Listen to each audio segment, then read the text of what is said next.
Welcome to the Coaching Book Club podcast, the show that empowers coaches through books.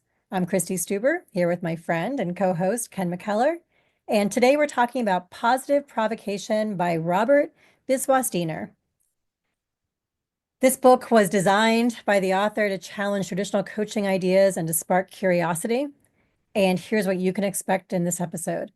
First, Ken and I will start with a quick overview of the book, what it's about, why it matters to us. Next, we'll break down 3 key takeaways, although, Ken, I think with this book, there might be more than 3. There's a lot to talk about. Takeaways that stood out to us and share how you can apply these insights to your coaching practice. And finally, we'll explore how these concepts connect to real-world coaching challenges to help you build confidence, tackle imposter syndrome, and grow as a coach. Whether you've read this book before or are hearing about it for the first time, you'll leave with actionable tools to strengthen your skills. So let's get started. Ken, this was a recommendation from you. Probably not a book I would have picked up first in my list of books to read. You were really strongly advocating for it. Love to hear about what mattered to you about this book. Yeah, actually, one of my colleagues, Judy Rowe, she had said, "Hey, Ken, you should check out this book." Um, and I'm like, right? It don't say coaching on it. I don't know. But man, what I like was just that in reading this book, it had me walking around my chair a couple of times, getting up, saying, "Ooh, I don't. How does that? Do I agree with that, or I don't agree with that, or I'm in line with that?" Or it was really cool when I was like totally against something, and I was like, "Ooh, why am I against? Why am I so strongly against it?" I must say, one of the things that I did like at the beginning of the book, the author, he tells you, "Hey, this is about positive. Just look at what you can learn. Look at how you can grow. Like, take your time. Don't eat all this cake at one time. Just a little bit by little bit so you can grow and test it and go out and play with it." Right. And so I did all of that. And I really had an opportunity to appreciate his work, his research. I mean, I know he has a coaching school and he's doing some dynamite stuff there as well. So this was a book that really helped me because it challenged me to do things different and to explain myself to myself in many areas. He did a great job as an introduction to explain what he meant by provocation and his goal for the book, which helped me reduce the challenge that I was feeling. I was afraid it was going to be too challenging for me and it was going to make me just, I don't know, almost implode with questions and wondering, and am I doing it right? And the provocation he wanted us to think about was how to use these ideas to be exciting and positive, to invite new thinking and to create emotional responses. He wanted us to feel some confusion, surprise, or curiosity. From my perspective, he did that. I think I've also left with more questions. Maybe I do answers at this point. I appreciate how he suggests taking it slowly, and I need to slow down a bit. And we could probably talk about this book over the next few episodes if we wanted to, because there's so much to digest. Today, we're just going to explore your ongoing thinking and my new thinking about this book as we dive into our takeaways. I'm also reminded as I listen to this book of the Rilke quote, be patient toward all that is unsolved in your heart and try to love the questions themselves. Perhaps you will then gradually, without noticing, live along some distant day into the answer. And that's a quote I've always loved throughout my life, but feels like really hits home for me with this book because I did walk away with so many questions. And I think some of those answers will emerge in the next months, years of my coaching journey. So there's 25 provocations, and I'm so curious to hear which ones you thought really stood out to you. So why don't you start with one of your takeaways? First of all, I love that quote. Um, did you send that quote to me? Absolutely. Subscribers, if you want the quote, could you please send us a note saying, hey, Christy, go ahead and send us that quote. Send us that quote. Send us that quote. You say it 3 times, and she'll send you the quote right on over. But I definitely want that. I love that. Yeah, we'll Love make it that. easier for you. Just go to our LinkedIn page and I'll include it on a post there. Nice, nice, nice, nice. One of the things that I liked, he challenged me a lot.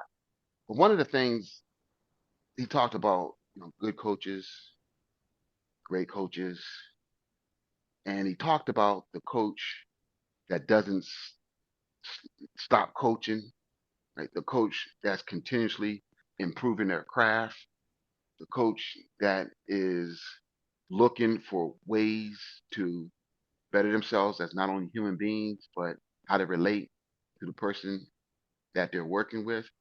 And I had an opportunity to talk to a lot of different coaches in the coaches you know, atmosphere, industry, and the great ones are doing that. They are not only coaching, but coaching and have mentors and supervisors. I talked to one coach that pretty often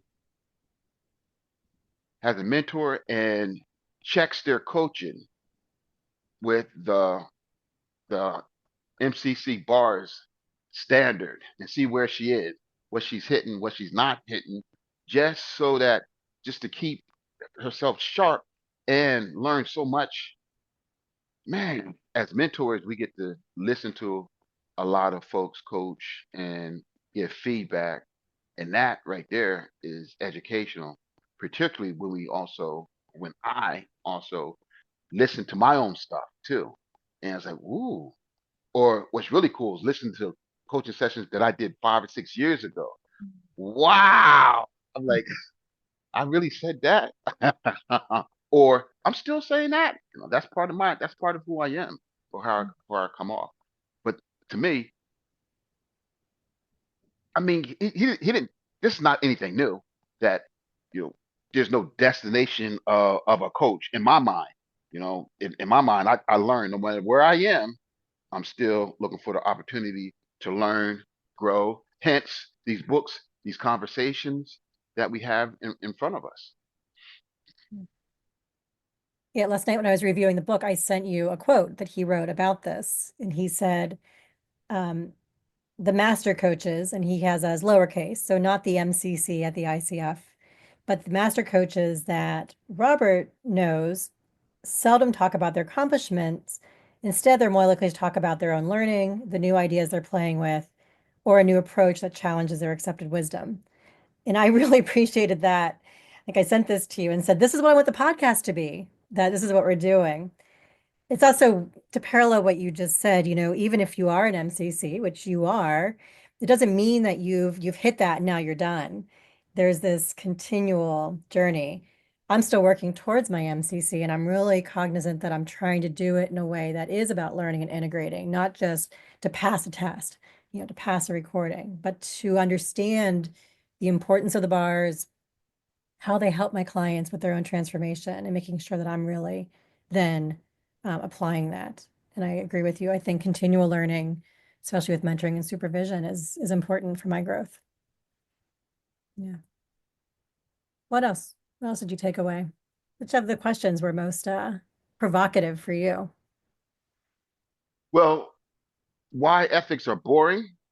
That ethics are not boring for me. I mean, but on ethics, like I do a caramel macchiato, just real slow and just enjoying it. Where is this going? How is this going to sustain me?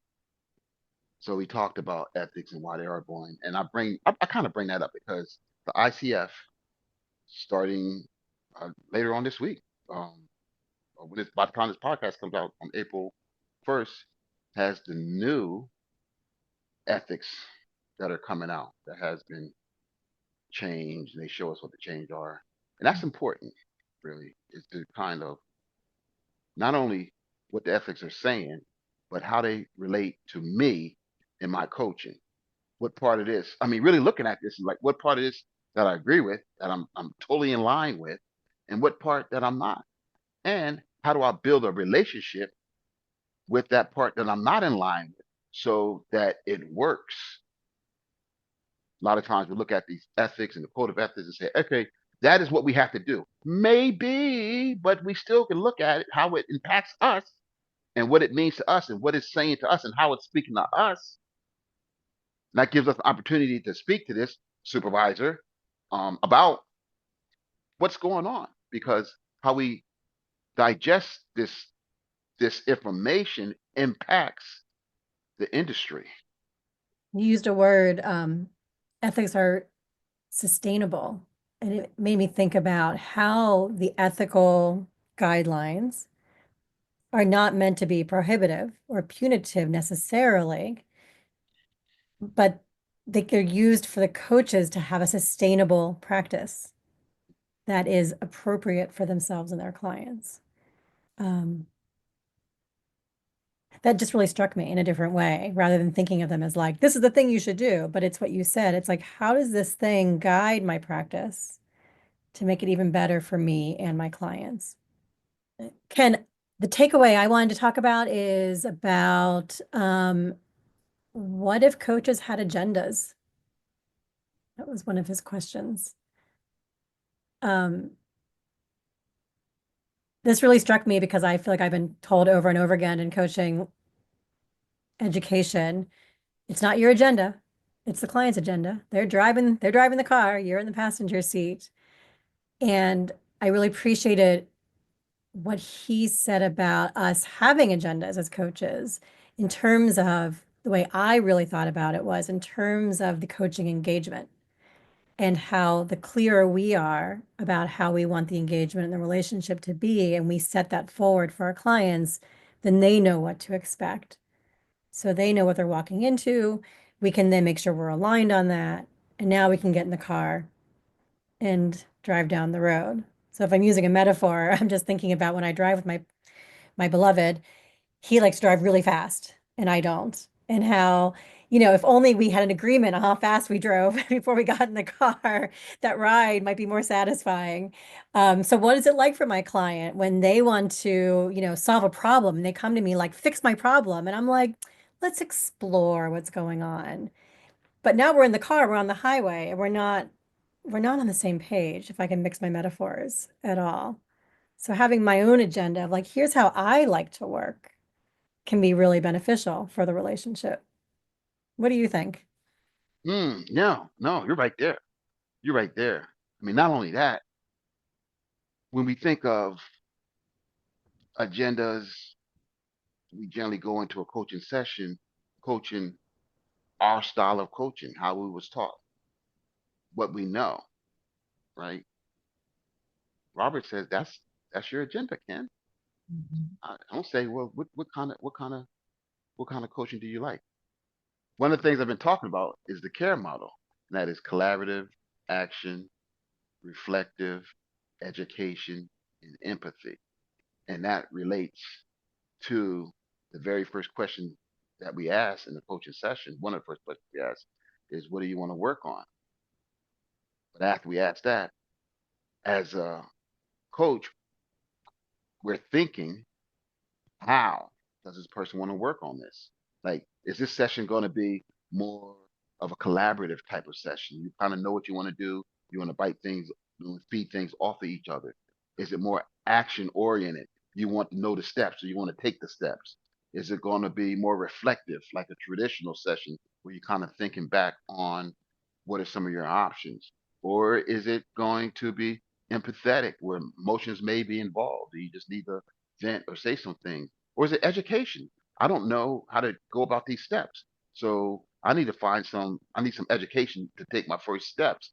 Like, that is, how does the client want to navigate that space would be who's leading. And when we ask, not necessarily ask, how do you want to navigate the space? But when we're cognizant of how the client wants to proceed and where they want to go, then we're giving up some of that. And I'm thinking about gosh, how powerful would it be if you did give the client the choice and say, here's the types of coaching sessions you might experience with me, Coach Ken. It might be a caring session, it might be an education session, it might be. So maybe when you come in a session, think about what you need. And what if a client Hmm. come in and say, oh, I really need an education session to understand whatever, or I really need to be heard. But I think the key, I don't know if that's right or wrong, and I'm not even going to go there necessarily. I think for me, the key is like, is it okay for the coach to say that? And then for the client to know, oh, okay, when I work with this coach, this is how they like to work, and this is what I might want to think about what I need in each coaching session. Man, that really puts a lot of the direction or driving on the coachee. They have opportunities. I know what I'm talking about and how I want to talk about. Ken, I just want to collab with you a little bit. We can collab. Yeah, I like that. The other thing, the other thing that I like, one of his provocation, why, why, the one we talks about, you know, why ask why is what he says Mhm. in that provocation. And I was like, you know, I stay away from why. I'm not scared of it, but I stay away from why because I know why can come off like when I'm two ways. You know, I'm talking to my daughter and it's like, why? Mhm. Why on earth would you come down these steps without making your bed? That's she got to make up a story, an opportunity to get together her lies, or whatever. Like a lot of stuff is coming up. Judgment is coming up with all that kind of stuff, right? And so I think when we talk about why, I think that's what we lean on. But there's other kind of whys too. I mean that why of pure curiosity. That why where it's almost partnering. Hey, Mhm. you came down the steps and the bed's not done. Why do you do that before you come down the steps? So the tonality, the position of the why, the even if it's just a telephone conversation, definitely tonality and pauses. But as a visual conversation, it's the look of really like I'm curious. Right? That comes off a little different. Right? But it's safe to stay away from why altogether. Why are we taken away from opportunity to help the client explore their own, what's his name? Simon Sinek, their own why. I also think about the ways that I've tried to phrase questions in coaching sessions to avoid the why, and how those questions sometimes can get so jumbled up with me trying to dance around that word. And then the look on my client's face, like, what are you asking me? And then I'll just say, so why is this a problem? Whatever it might be. But to your point, like using the right tone, using the right mannerism, using all the good stuff so they know it's not an attack. Um, it's just clearer. And so then easier for their brains, going back to brains, like we talked about in Lisa Feldman Barrett's episode, to understand what I'm trying to say rather than try to like decipher my dancing around that word. And also the person that you're talking to. What's their use? What's their understanding? I mean, some cultures may say, hey, you know what? That's judgmental. But some, that may be just the way they talk. Mhm. Yeah, I'm not sure why I do that. If I can understand why I do that, then I think this would really be a very powerful session. But I didn't use why twice in that sentence. Why would I stay away from it? It's the Mhm. third time. Ken, there's so many more. I mean, I have so many more takeaways. I'm sure you do. And we wanted to keep our podcast episodes on the shorter side. So I think we need to wrap up for today. What um what are you going to experiment with to use another one of his provocations in your coach practice from what you've read? You know what? There's one that I'm not going to experiment with, but I'm going to play with in my heart. And that is, what does he say? What if we use empathy less? Mm. I'm still struggling with that. Uh, Robert, if you're listening to this episode, could you please reach out to me? I've been trying to contact you about this one right here. Use empathy less. I think he does a really good job explaining it in the book. Please read the book. And that is, what number is that one? Let me pull out my book and see if I can find it quickly. Empathy is provocation number 16. What if we used less empathy? Provocation number 16. What do we use? That's empathy. Yeah, check that one out. Because, I mean, you know what? I'm going to read it again and I'm going to think about that one. Because, I mean, out of all the stuff, it was really easy for me to play with and kind of experiment with and have fun with and grow. But this one, I just totally shut down. I mean, just wasn't even really trying to hear it at all. But now that I have to talk to you about it out loud, I'm still struggling. Sounds like a question needs to sit in your heart a little bit longer. Maybe the answer Yes, will emerge. yes, ma'am. Mine are a Yes, little bit more ma'am. concrete. Mine are more things I've been already thinking about, which is how do I set up my expectations with my clients, especially new clients or people who are considering me as their coach. Um, so I really want to revisit my messaging, both, on my website, in my communications, as well as how I'm speaking, and specifically around interruptions, because we didn't get to talk about that one today, but boy, am I challenged by interrupting people. I know the benefits, I get it in my head, and it still feels so rude to me. So I want to try to figure out if I set that up as an expectation so my clients know it might happen, how does that help give me permission to do it to their benefit? So You know, any last words, Ken, before we finish yeah, up? to that interruption, what I liked about what he talked about interruption is the different types of interruptions, Mhm, right? And when he broke it down like that, I was like, "Ooh, that was really helpful." And the mhm. different types are read the book. Well, there you go. So that wraps up our discussion today on positive provocation. We've uncovered some powerful insights from setting clear expectations to interruptions to empathy and the way we might think about using these in our coaching practice. We hope these takeaways have sparked new ideas for your practice and inspired you to dig deeper into this incredible resource of a book.